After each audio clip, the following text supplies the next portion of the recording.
Le sabotage, Wikipédia, le sabotage est l'action de détériorer, mettre hors d'usage volontairement et le plus souvent clandestinement du matériel, des machines, des installations militaires ou civiles, ou de désorganiser et de compromettre le succès d'un projet, d'une puissance politique ou d'une entreprise. Le terme sabotage est dérivé du verbe saboter, qui lui-même vient de sabot, et éventuellement du picard chaboter, c'est-à-dire faire du bruit avec ses sabots, ou du provençal sabotar, secouer, agiter.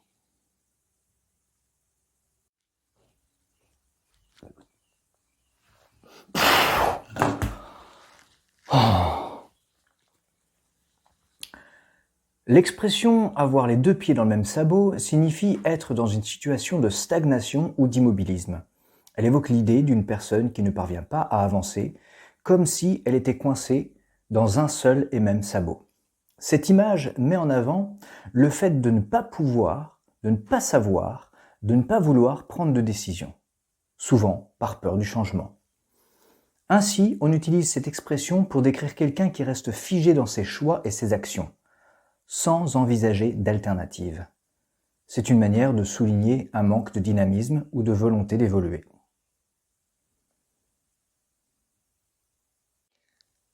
Bonjour et bienvenue sur ma chaîne Chemin Philo et plus exactement aujourd'hui dans mon entreprise, dans mon cabinet Stella Maris, artisan du bien-être. Eh bien ça faisait longtemps, j'attendais que les matériaux arrivent à maturité pour pouvoir les construire en conférence, que je m'interroge sur les sabots, les pieds, la réflexologie plan-terre, sur le plan terre, sur le plan terrestre. Qu'est-ce qui se passe dans les sabots? Vous avez vu dans l'introduction, sabotage, saboter, les deux pieds dans le même sabot, ce qui fait que je ne peux pas avancer. Et cette vidéoconférence est un petit peu en réflexion par rapport à ce que j'ai entendu moi quand j'ai traversé des difficultés dans ma vie et que je l'ai partagé à certains thérapeutes avec lesquels j'ai dû arrêter parce que ça ne me parlait pas. J'ai entendu « Ouais mais excuse-moi, tu te sabotes quoi. Mais franchement, t'arrêtes pas de te saboter, sors tes deux pieds du même sabot quoi, mais franchement quoi !» Et je trouvais que c'était extrêmement violent pour une des parties les plus intimes et vulnérables que je faisais que je pouvais pas avancer. Donc du coup, il y avait une sorte c'était contre-productif. Moi, je n'arrivais pas. J'allais voir quelqu'un, thérapeute que je payais pour me dire des choses qui en fait ne me faisaient pas avancer. Depuis, j'ai trouvé d'autres personnes et ça m'a fait du bien. Merci d'ailleurs à ces personnes qui m'ont fait avancer. Donc du coup, je m'interroge sur la partie sabot, les pieds et depuis que moi je chemine et notamment avec mes clients, ce qui se passe quand je travaille avec les pieds, ça c'est ce qui enferme. Sur les pieds, c'est pour ça qu'on dit la réflexologie plantaire, ce sont des zones qui réfléchissent les parties. Elles sont en réflexion, comme le miroir en fait. Et donc en travaillant sur ces parties des pieds, ces zones miroirs, ces zones qui réfléchissent, ces zones de réflexion, eh bien, par chance, par miracle, cela donne accès donc au fascia du corps, cela donne accès au système nerveux, aussi au méridien. Et si je travaille sur le pied, nombre de mes clients me disent « Ah, j'ai senti un courant frais au niveau de la tête et ah, ça m'a fait digérer alors que j'étais pas bien jusqu'ici. » Et c'est en fait, j'appelle ça un massage-message. Je reviens sur la question des sabots, sur ces phrases que je trouve extrêmement toxiques quand on me dit ouais mais franchement tu te sabotes quoi. Mais là, c'est comme si tu te sabotais dans tes relations, je comprends pas. Et moi non plus je comprenais pas, mais de fait de recevoir ça, je trouve ça hyper violent, ce n'est pas constructif. Chacun fait ce qu'il veut. Et donc je me suis interrogé en fait, saboter c'est vouloir quelque chose, mais on fait en sorte que ça n'arrive pas. Et les deux pieds dans le même sabot, donc je ne peux pas avancer. Quand je suis en relation, quand je veux créer un projet, prendre des décisions, ça ne marche pas. Et c'est là où, pour moi, dans ma métaphore, les pieds sont nos racines, comme l'arbre a des racines, ça se passe en bas. Vous savez, chaque automne, chaque hiver, les feuilles tombent, elles se décomposent. Moi, quand j'avance dans ma vie, il y a certaines croyances que j'aimerais me débarrasser, mais des fois j'ai les deux pieds dans le même sabot, je peux pas avancer parce que j'ai une croyance que, en fait. Mais une croyance, à mon sens, n'est pas seulement que mentale. Je prends l'exemple. si ma grand-mère a vécu un trauma avec un homme violent, tyrannique, si son corps porte des marques, si elle avait vécu une grande violence, eh bien par solidarité familiale, la petite descendante pourrait porter une difficulté reliée à la construction avec un homme. Elle va se saboter. Pourquoi est-ce qu'elle marchera dans les mêmes sabots de sa grand-mère avec laquelle, dans sa vie, il s'est passé un trauma relié à l'homme?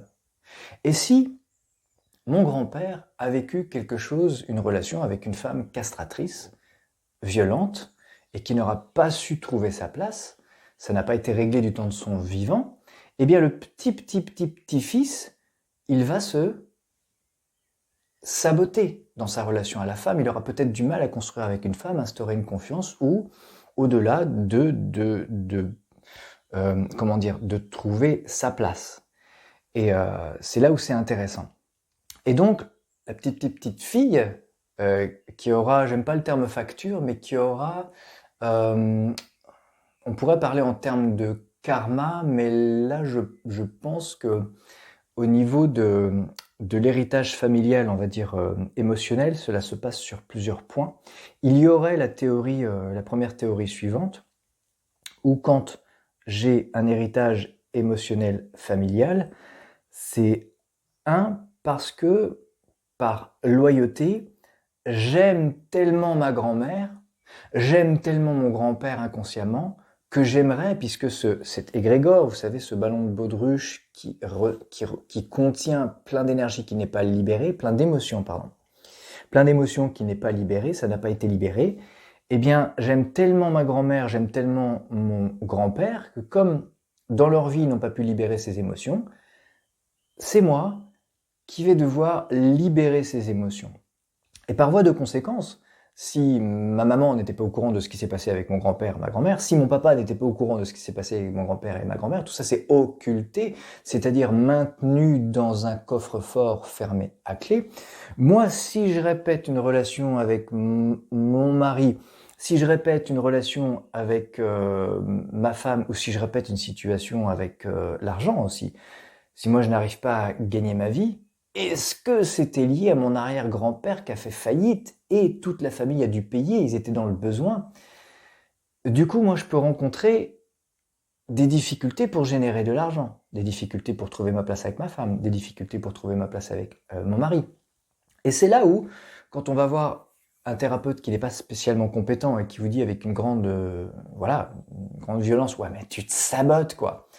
Eh bien, si ça c'est imprimé dans le système nerveux, comme on a vu tout à l'heure, je travaille juste que les pieds, mais ça touche à l'entièreté du système nerveux, des fascias, des méridiens énergétiques.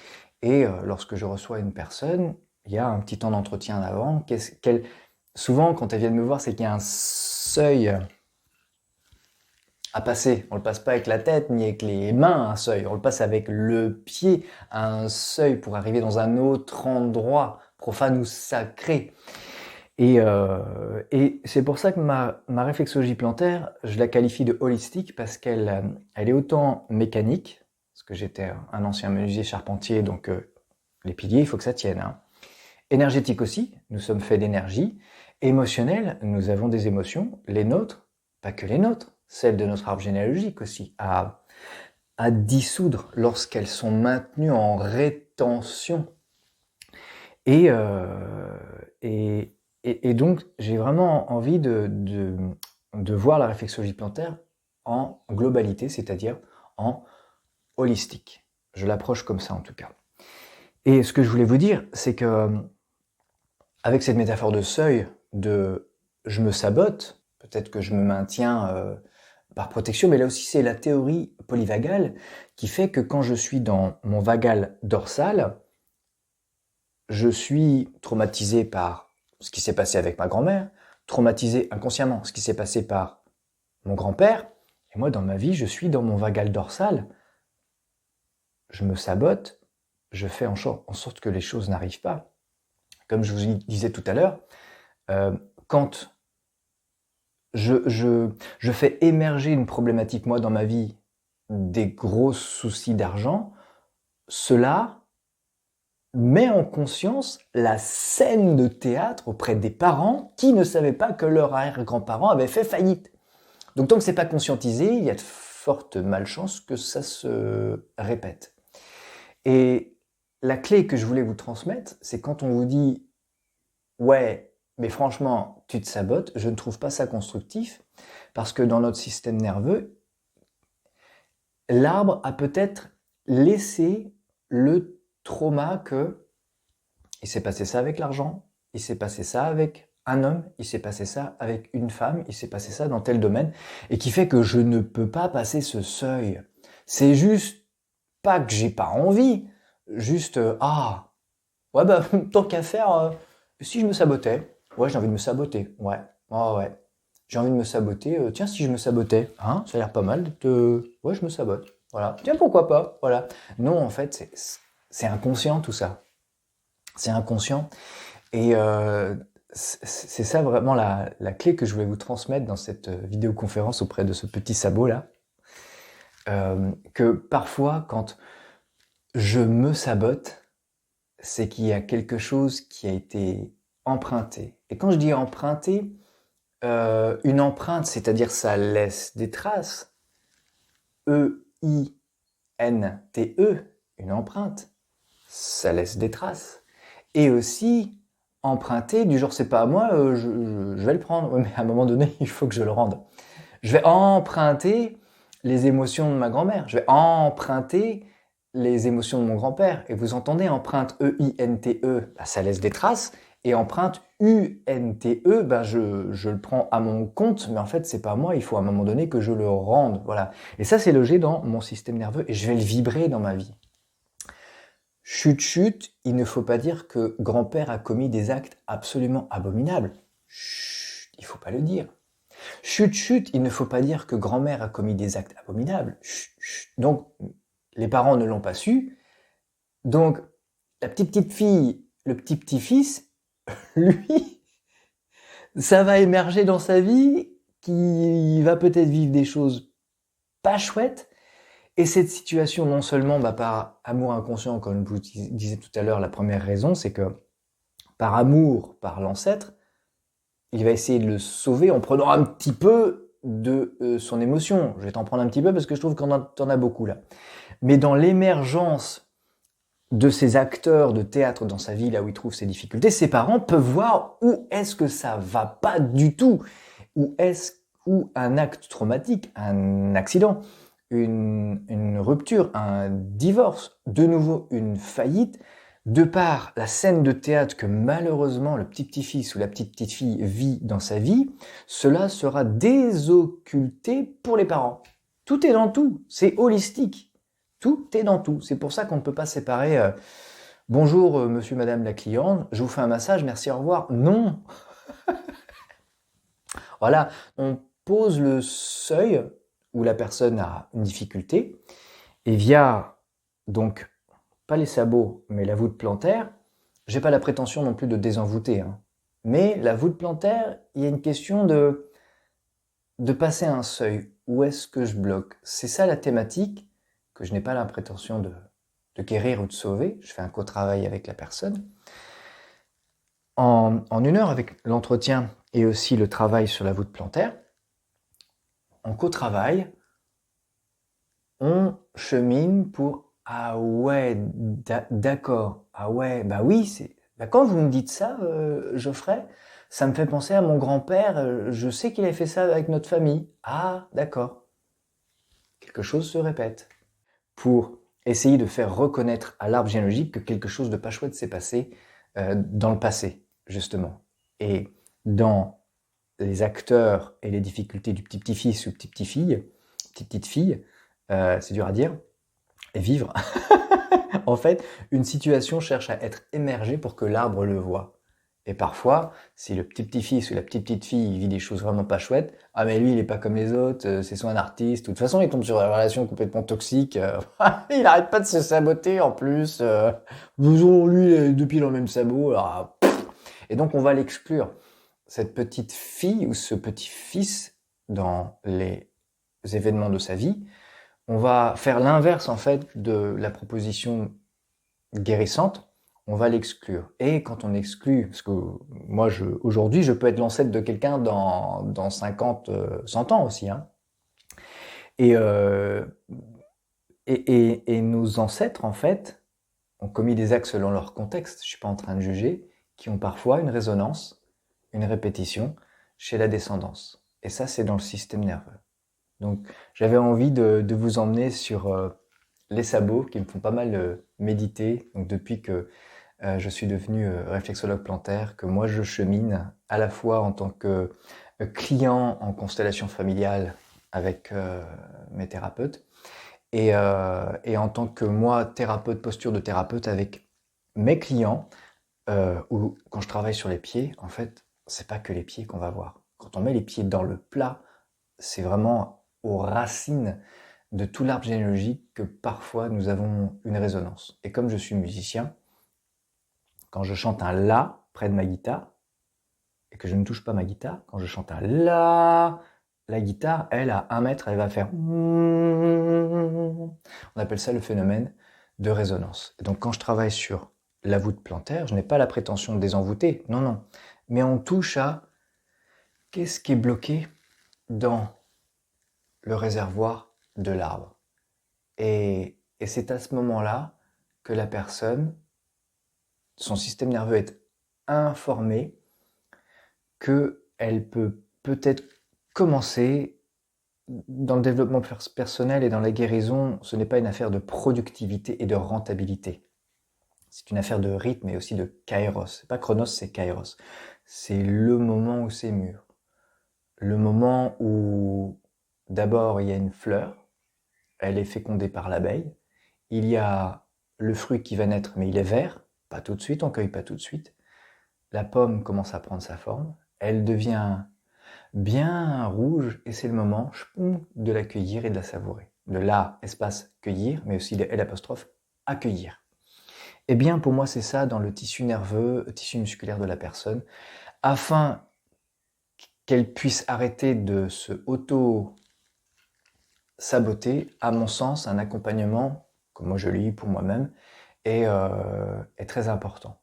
Et quand Kairos, à un moment donné, elle arrive à l'accueillir, la pomme, justement, de ne pas se saboter, c'est à ce moment-là qu'elle n'aura plus les 2 pieds dans le même sabot et elle pourra avancer. Qui plus est, quand elle aura reconnu ou senti dissous,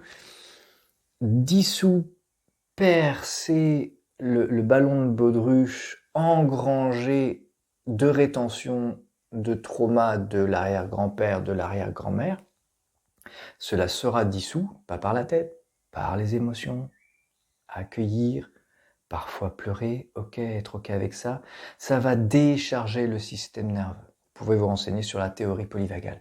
Je pourrais sortir de mon état vagal dorsal, c'est-à-dire je me maintiens quasiment mort, quasiment anesthésié, ou je suis en réaction, c'est-à-dire le vagal sympathique. Soit je contre-attaque avec l'agressivité, ou soit je fuis. C'est la même racine, c'est le système nerveux sympathique qui va gérer ça. Jusqu'à en arriver justement tout en haut de l'échelle, qui est le ventral, où je suis en sécurité. Waouh, j'ai moins 400 € sur mon compte pour le mois prochain. Je fais 3 respirations pour décharger mon système nerveux. Ok, arrière-grand-père, je comprends que il s'est passé des choses pas très chouettes avec l'argent et les gens. Ouais, tu as fait fructifier ton argent en faisant des choses pas chouettes. Donc, si j'ai compris que dans toute la famille, dans tout l'arbre généalogique, on a dit ouais, mais cet arrière-grand-père-là, c'était un méchant et pourtant il avait de l'argent, quoi. Ben moi, si je veux être aimé, il faut pas que j'ai de l'argent. Voilà. Ou si j'ai perdu une jumelle intra-utérine, perdue, ben, il faut surtout pas que je gagne une compagne, mais surtout pas. Et pire, puisque l'argent est de l'énergie, si j'ai de l'argent, je risque de perdre, je vais toucher mon trauma. Ouais, Geoffrey, tu as moins 600 € sur ton compte bancaire. Je vais perdre. Si je perds, jumelle intra-utérine. Ouh là là. je vais mourir. Je vais mourir dans l'utérus de ma maman. Je vais carrément mourir si j'ai moins 600 € sur mon compte. Ok. Système nerveux ou une séance en réflexologie plantaire, c'est ok.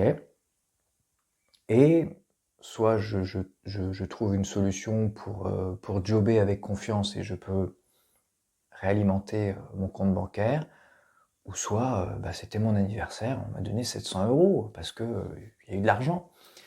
C'est ok, ça va se faire. C'est ok, je suis ok avec mon insécurité. Et quand je suis ok avec mon insécurité, c'est à ce moment-là que je me auto-sabote, donc je me sabote plus, il faut un long travail, et à ce moment-là, je peux enlever mes deux pieds dans le même sabot et je peux avancer. Ok, je vais pouvoir faire un petit job, comme par hasard, on m'a proposé quelque chose là pendant l'été, c'est cool, c'est ok, ou c'était mon anniversaire, on m'a donné.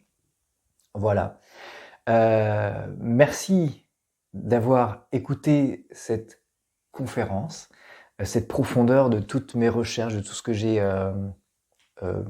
c'est pas la vérité que je vous dis, on est sur la chaîne Chemin Philo. Hein. La chaîne Chemin Philo, il y a deux devises. La première, c'est « Il faut savoir se perdre pour trouver l'introuvable, sinon tout le monde le trouverait ».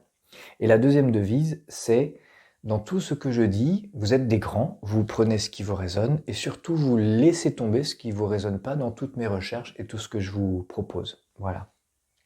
Donc je voulais vraiment vous remercier de toute l'écoute, de toute imprégnation ou pas de toutes mes recherches que je vous transmets, que je vous partage, c'est toujours un plaisir. Donc merci d'avoir écouté cette vidéoconférence et bienvenue chez Stella Maris pour des séances d'accompagnement aussi en réflexologie plantaire. Voilà, merci à vous. Sortir du sabotage, de l'auto-sabotage. À bientôt.